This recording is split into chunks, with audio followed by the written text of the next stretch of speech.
Samantala, agad namang kumasa ang grupong Young Guns ng Kamara sa hamon ni Vice President Sara Duterte na sumailalim sila sa isang drug test.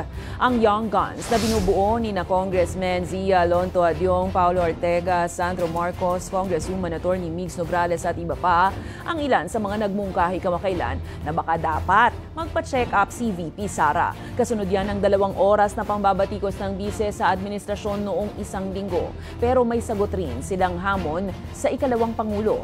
Anila, dapat harapin din ni VPSD ang mga tanong sa Kamara ukol sa confidential funds ng kanyang opisina. At dapat, hindi tulad ng unang hearing ukol rito, ay manumpa siya sa kanyang testimonya.